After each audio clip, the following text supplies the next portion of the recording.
Hello everyone, कैसे हो आप सब। आज जैसे करने हैं टॉपिक इंटरफेरेंस ऑफ लाइट। ठीक है, MCQs of interference of light most important topic है एंड 100% श्योर क्वेश्चन है। इन्हीं में से आना ही आना है बिकॉज सारे क्वेश्चंस वही उठाए हैं जो पेपर पॉइंट ऑफ व्यू से बहुत ज़्यादा इम्पॉर्टेंट है। ठीक है, तो स्टार्ट करते हैं। Interference of light, question number 1, which of the following is essential for observing diffraction. ठीक है, इनमें से कौन सी क्वांटिटी है जो डायफ्रैक्शन को ऑब्जर्व करने के लिए सबसे ज़्यादा इम्पॉर्टेंट है। तो इसका आंसर क्या है? Narrow slit. ठीक है, answer is narrow slit. Narrow slit is the essential for observing diffraction. ठीक है, we all know that slit width जो होती है, slit width has to be comparable और less than wavelength of light for prominent diffraction. अगर हमें prominent diffraction चाहिए तो उसके लिए हमें क्या करना होगा? स्लिट की जो विड्थ है वो उसका साइज कंपेरेबल और less than wavelength of light होना चाहिए। तो सबसे इम्पॉर्टेंट जो अपने को इसेंशियल ऑब्जर्विंग क्वांटिटी है वो क्या है? Narrow slit. ठीक है, तो आंसर क्या आ गया? Narrow slit. Now question number 2, what cause change in the colours of the thin soap और ऑयल फिल्म। ठीक है, सोप की या फिर ऑयल फिल्म की जो फिल्म होती है उसमें कलर्स किस वजह से आते हैं। ठीक है, कलर्स का चेंज इन कलर्स, कलर्स अलग अलग कलर के दिखाई देते हैं, वो किसकी वजह से होते हैं? Thickness of film. ठीक है, फिनोमिना है हमारा, थिकनेस ऑफ फिल्म वाला पूरा टॉपिक है। आप देख लेना, अगर आपको चाहिए तो मैं वीडियो बना दूंगी इस पर। ठीक है, thickness of film, change in colours of the thin soap of all films किसकी वजह से होती है? थिकनेस ऑफ फिल्म की वजह से। ठीक है, next question number 3, a thin film is viewed in the white light, the colour of the film seen at particular point depends upon. ठीक है, कि अगर हम कोई फिल्म में देख रहे हैं वाइट लाइट में तो उसका कलर है जो किसी पर्टिकुलर पॉइंट पे किस चीज़ पे डिपेंड करेगा। ठीक है, ये तो हमें पता है, विड्थ पे तो डिपेंड करेगा ही करेगा। ठीक है, विड्थ पे भी डिपेंड करेगा, थिकनेस थिकनेस पे तो डिपेंड करेगा ही करेगा। बट अगर हम किसी पर्टिकुलर पॉइंट पे देख रहे हैं तो एंगल ऑफ इंसिडेंस उस पर भी डिपेंड करता है। एंगल ऑफ इंसिडेंस मतलब कहाँ से हम ऑब्जर्व कर रहे हैं, लोकेशन ऑफ ऑब्जर्वर। तो correct answer is location of observer. ठीक है, the thin film is viewed in white light, the color of the film seen at a particular point depends upon location of observer. Next question number 4, which of the following cannot produce colors with white light। हमें पता है dispersion भी white light के साथ colours है जो produce करती है, इंटरफेरेंस भी करती है, डायफ्रैक्शन भी करती है। तो correct answer is polarisation. Polarisation जो कलर्स प्रोड्यूस नहीं करती, ये क्या कर देती है? कलर हमारी वेव को क्या कर देती है? पोलराइज कर देती है। ठीक है, एक डायरेक्शन में फिक्स कर देती है। So question number 5, the angle of minimum deviation of a prism depends upon. Prism ये हमारा 12th का टॉपिक है, मिनिमम डेविएशन ऑफ प्रिज्म वाला। उसमें हमारे पास क्वेश्चन वो डेरिवेशन है पूरी। मिनिमम डेविएशन का हमारे पास फॉर्मूला आता है म्यू ए माइनस 1। ठीक है, मिनिमम डेविएशन का फॉर्मूला होता है हमारे पास delta is equals to mu A minus 1। Mu is reflective index and A is angle of prism. So angle of deviation किस पे डिपेंड करता है? एंगल ऑफ प्रिज्म पे। ठीक है, next question number 6, on reflection from a denser medium path difference introduce is. कि अगर reflection हो रही है डेंसर मीडियम से तो पाथ डिफरेंस है वो कितना होता है? तो पाथ डिफरेंस होता है लैम्डा बाय 2। ठीक है, पाथ डिफरेंस क्या होता है? Lambda by 2।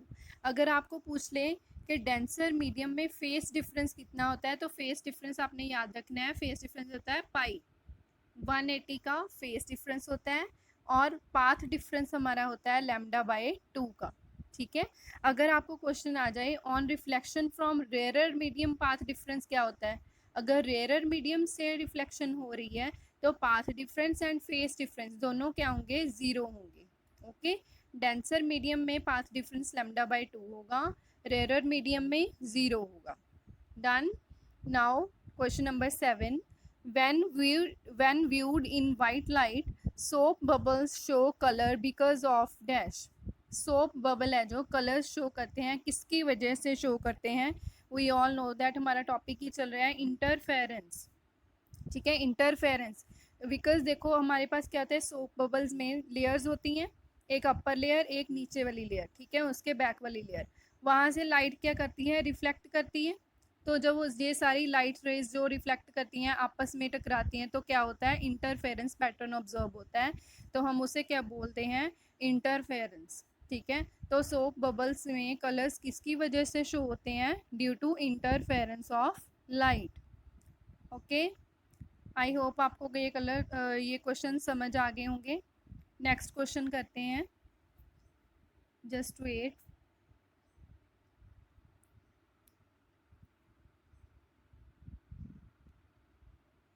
Yes, now question number 8। Question number 8 is the phenomena of interference is shown by dash longitudinal mechanical waves, transverse mechanical waves, electromagnetic waves, all of above। तो interference का phenomena सभी waves में हम show करते हैं। सभी waves है जो इंटरफेरेंस का फिनोमिना शो करती हैं, सिर्फ पोलराइजेशन शो नहीं करती, ठीक है।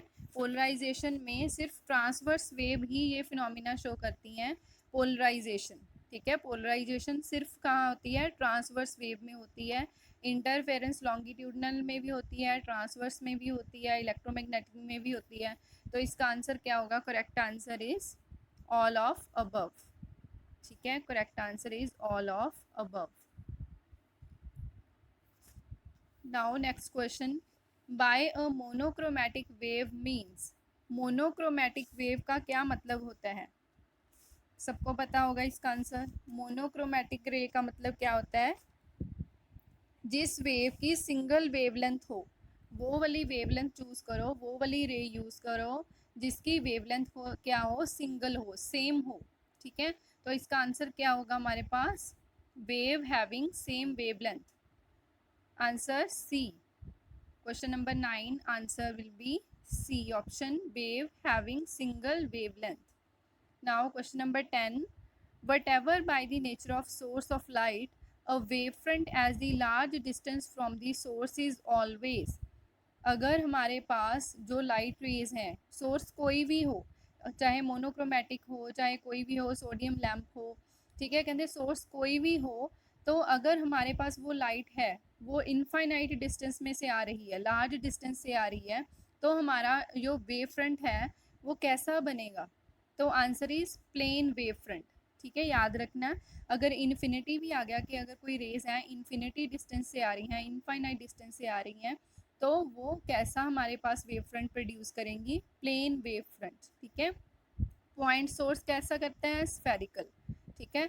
लीनियर सोर्स कैसा करता है, सिलेंड्रिकल, ये आपने याद रखना है। Next question number 11। Question number 11, the intensity of light is directly proportional to square of amplitude of wave, true or false? We all know that intensity is directly proportional to amplitude का square होती है, I is directly proportional to A square. तो answer क्या हो गया, true, ठीक है। Intensity of light is directly proportional to square of amplitude of wave. Next question number 12, two coherent sources whose intensity ratio is 81:1 produce interference fringes, calculate the ratio of intensity of maximum and minimum in the fringe system। Most important numerical है ये हमारा, paper में बहुत बार आया हुआ है, previous year में भी ये वाला क्वेश्चन आया हुआ है, तो आप सबको शायद आता होगा, आपने रिवीजन करी हुई है, जस्ट हम एमसीक्यू की रिवीजन कर रहे हैं अब आप। तो इसका फॉर्मूला क्या होता है हमारे पास, I max upon I minimum की रेशो किसके बराबर होती है, एम्पलीट्यूड A1 प्लस A2 का whole square upon A1 minus A2 का whole square. All we know that I1 upon I2 directly proportional to क्या होता है, A1 square upon A2 square. तो इसकी वैल्यू हमारे पास दी हुई है, देखो इसकी वैल्यू है हमारे पास 81/1, ठीक है। A square A1 square equal to 81, A2 square equal to 1। तो इससे ए की वैल्यू हमारे पास क्या आ गई, देखो A1 क्या आ गया, 81 का स्क्वायर नंबर क्या होता है 9, 9 का 81। ठीक है, A2 1 का स्क्वायर नंबर क्या होता है 1। सो हमारे पास ए कितना आ गया 9, A2 कितना आ गया 1। अब A1 और A2 की वैल्यू इस फॉर्मूला में क्या कर दो, पुट कर दो। ठीक है, जब हम A1 और A2 की वैल्यू इस फॉर्मूला में पुट करेंगे तो हमारे पास क्या आ जाएगा, देखो 9 + 1 का होल स्क्वायर, 9 + 1 का होल स्क्वायर, नीचे क्या आ जाएगा 9 - 1 का होल स्क्वायर। जस्ट वेट, हम दोबारा करते हैं, इसमें वैल्यूज जस्ट पुट करनी है A1 और A2 की वैल्यू निकाल के। तो देख लेना आप, देखो 9 + 1 का होल स्क्वायर अपॉन 9 - 1 का होल स्क्वायर, कितना आ गया 9 + 1 10, 10 का होल स्क्वायर दैट इज 100, 9 का होल स्क्वायर कितना आ गया 8, 9 - 1 8, 8 8 का 64। इसको डिवाइड कर दो, 100 डिवाइड बाई 64,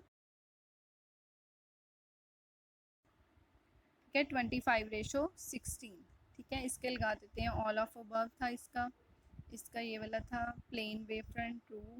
ठीक है, इसका तो आप करके देख लेना कैलकुलेशन, जस्ट 100 डिवाइड बाई 64 करके देखो, 25/16 आंसर आ जाएगा। ठीक है, next question, in which of the following interference is not produced by division of wave front.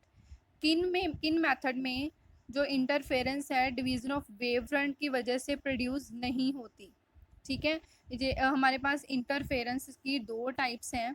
Interference दो तरह से प्रोड्यूस होती है, एक तो डिवीजन ऑफ वेव फ्रंट की वजह से, एक किसकी वजह से होती है, डिवीजन ऑफ एम्पलीट्यूड की वजह से। ठीक है, डिवीजन ऑफ वेव फ्रंट की वजह से हमारे पास कौन कौन सी होती हैं, चार होती हैं, आपने याद रखना है। ठीक है, मैंने एक ट्रिक से याद रखा हुआ है, फ्लाई FL² Y। ठीक है, Y से क्या है YDSC, L से क्या है लियोर्ड्स मिरर, दूसरी L से क्या है वो भी ऐसा ही कुछ नाम था, F से क्या है फ्रेंसल बायप्रिज्म। ठीक है, फ्रेंसल बायप्रिज्म। तो कौन सा इसमें, कौन सी ऑप्शन है जो इसमें नहीं आ रही, कलर्स ऑफ थिन फिल्म्स। ठीक है, कलर्स ऑफ थिन फिल्म्स जो फिनोमिना है वो हमारा किस पे बेस है, डिवीजन ऑफ एम्पलीट्यूड के बेस पे है। ठीक है, तो ये आपने याद रखना है, डिवीजन ऑफ एम्पलीट्यूड के बेस में ये क्वेश्चन आ जाता है कि दोनों किसकी वजह से हैं। ये क्वेश्चन बहुत बार रिपीट हो चुका है, आपने याद ही रखना है। ठीक है, कि इंटरफेरेंस किन किन की वजह से होती है, दो फिनोमिनाज होते हैं हमारे पास, एक तो होता है डिवीजन ऑफ वेव फ्रंट, एक क्या होता है डिवीजन ऑफ एम्पलीट्यूड। तो याद रखना है, फ्लाई याद रखना है। ठीक है, एफ के फ्रेंसल बायप्रिज्म, एल से क्या होता है लेजर्स, सेकेंड एल से क्या होता है लियोर्ड्स मिरर, वाई से क्या होता है YDSC।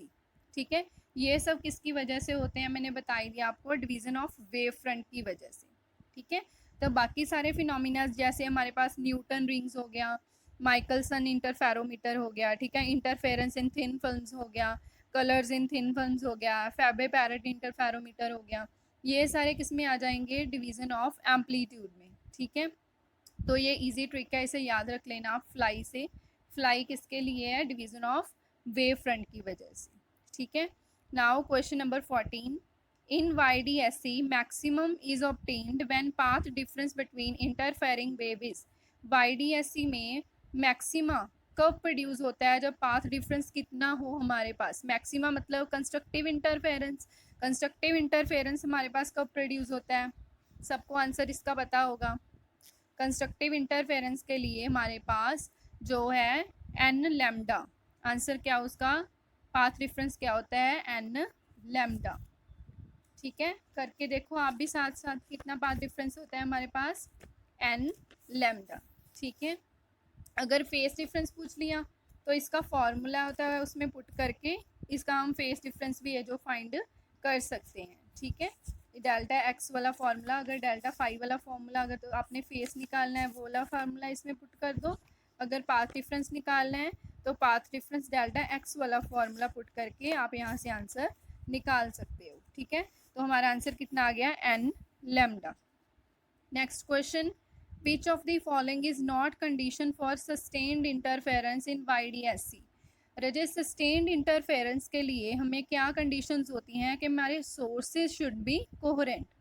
सस्टेन्ड इंटरफेरेंस की क्या कंडीशन होती है कि हमारे सोर्सेज क्या हो, कोहेरेंट सोर्सेज हों। तो सबसे पहले ये मोस्ट इम्पॉर्टेंटली आपको पता होना चाहिए कि what are the coherent sources. Coherent sources वो होते हैं जिसमें वेवलेंथ, फ्रीक्वेंसी एंड स्पेस क्या हो, सेम हो, इक्वल हो।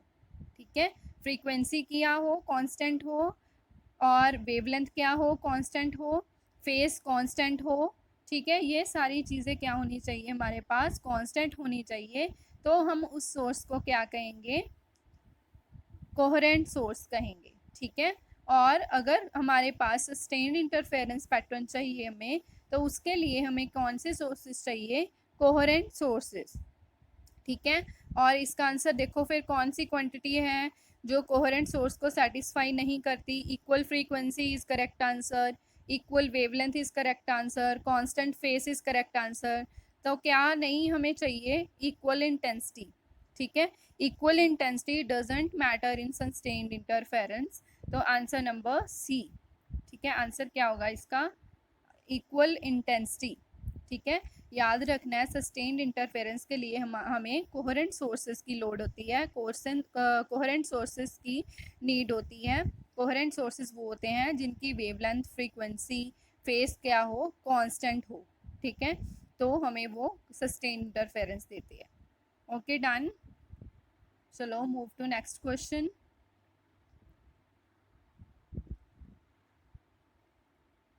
Question number 16। क्वेश्चन नंबर 16 देखो, in the formation of colours in thin film optical path difference between interfering rays does not depends upon dash.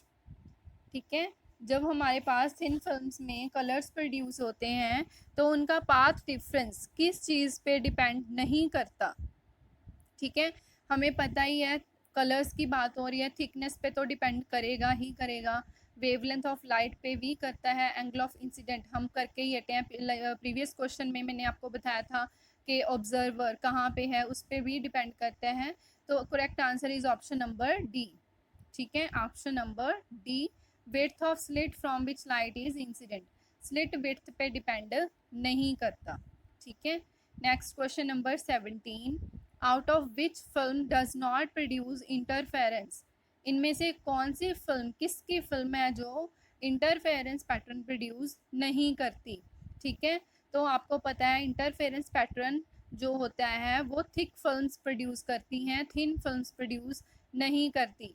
ठीक है, तो सोप बबल है वो उसकी भी थिक होती है, थिक फिल्म की तो थिक की उसने क्वेश्चन में ही दिया है। लिक्विड ड्रॉप, देखो लिक्विड ड्रॉप की फिल्म बहुत ज़्यादा पतली होती है, वो इंटरफेरेंस पैटर्न प्रोड्यूस नहीं करती। तो आंसर इज लिक्विड ड्रॉप। ठीक है, next question number 18, Fabry Perot interferometer based on the principle of dash. Fabry Perot interferometer किस प्रिंसिपल पे बेस्ड है, ये हमने पढ़ा हुआ है। इसमें क्या होता है, हमारे पास दो प्लेट्स होती हैं, एक पार्शली सिल्वर्ड प्लेट होती है, एक फुली सिल्वर्ड प्लेट होती है। इसमें से क्या हमें सोर्स पे लाइट फॉल करवाते हैं, सोर्स से इस पे, तो यहाँ पे रिफ्लेक्शन होती है, यहाँ पे रिफ्लेक्शन होती है, फिर इधर ट्रांसमिशन होती है, फिर रिफ्लेक्शन होती है, रिफ्लेक्शन होती है, फिर ट्रांसमिशन होती है। ऐसे हमारे पास मल्टीपल रिफ्लेक्शंस हैं जो आती हैं। तो इस वजह से हम कह सकते हैं कि फैब्रे पैरेट इंटरफेरोमीटर किस पे बेस्ड है, हमारे पास interference due to multiple reflections. ठीक है, interference due to multiple reflection पे बेस्ड है। Next question number 19, Michelson interferometer use to detect. Michelson interferometer एक डिवाइस है जो हम मोशन ऑफ अर्थ को फाइंड करने में, मेजर करने में यूज़ करते हैं। इन दी ईथर मीडियम, ईथर मीडियम आपको पता है कि इमेजिनरी मीडियम है, उसमें हम मोशन ऑफ अर्थ को फाइंड करने के लिए माइकलसन इंटरफेरोमीटर की यूज़ करते हैं। Question number 20, if lambda is if T is lambda by 4, T क्या है, थिकनेस। अगर थिकनेस हमारे पास क्वार्टर वेवलेंथ हो, क्वार्टर ऑफ वेवलेंथ हो, thickness of film is lambda f by 4, then there is no reflected beam of light in the medium from which it was incident, such layer of transparent medium act as dash।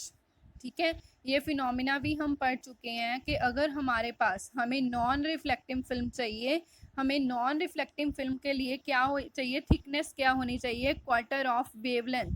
ठीक है, thickness कितनी होनी चाहिए, quarter of wavelength. अगर हमारे पास thickness quarter of wavelength होएगी तो वो फिल्म नॉन रिफ्लेक्टिंग फिल्म की तरह एक्ट करेगी। ठीक है, तो इसका करेक्ट आंसर क्या होगा, नॉन रिफ्लेक्टिंग फिल्म। ठीक है, वो किसकी उन्होंने क्वेश्चन में यही पूछा है ना कि अगर थिकनेस हमारे पास क्या हो, क्वार्टर ऑफ वेवलेंथ हो, तो बताओ ट्रांसपेरेंट मीडियम में वो इंसिडेंट लेयर किस तरह से वर्क करेगी, तो नॉन रिफ्लेक्टिंग फिल्म की तरह वर्क करेगी। ठीक है, और एक क्वेश्चन आपने ये वाला याद रखना है, क्वेश्चन पूछ लेते हैं, नॉन रिफ्लेक्टिंग फिल्म में जनरली कौन सा कलर की होती है, पर्पल कलर की होती है। ठीक है, कौन से कलर की होती है, पर्पल कलर की होती है। तो ये थे हमारे 20 एमसीक्यूज, बहुत इंपॉर्टेंट हैं पेपर पॉइंट ऑफ व्यू से। ठीक है, सभी कंसेप्ट इन 20 क्वेश्चंस में कंप्लीट हो जाते हैं इंटरफेरेंस के। अगर किसी को किसी भी क्वेश्चन में कोई प्रॉब्लम है तो आप मुझसे पूछ सकते हैं। ठीक है, कमेंट सेक्शन में बता देना, और वो न्यूमेरिकल सॉल्व करके देखना, उसका आंसर 25:16 आना चाहिए। कैलकुलेशन में कुछ हो सकता है, जस्ट सिंपल कुछ नहीं करना था, उसमें हमारे पास इंटेंसिटी की रेशो दी हुई थी। ठीक है, अब मैं करके देख लेते हैं। हमारे पास इंटेंसिटी I1 और I2 की रेशो दी हुई थी 81/1। इसका हम स्क्वायर रूट ले लो। ठीक है, इसका स्क्वायर रूट कितना आ जाता है, 9/1। तो ठीक है, ये A1 आ गई 9A1, A2 कितनी आ गई 1, तो हमारे पास 100/64 आ जाता। 100/64 को डिवाइड करके आप आंसर देख लो कितना आएगा। ठीक है, क्या कैलकुलेशन है जस्ट, वो हमारे पास क्या आ जाएगी, ratio I max I minimum की रेशो आ जाएगी। ठीक है, तो ये थे हमारे पास क्वेश्चंस 20। बहुत इंपॉर्टेंट क्वेश्चंस हैं, मिस नहीं करने। अगर आपको अच्छी लगी शेयर करो, सब्सक्राइब करो। Thank you so much.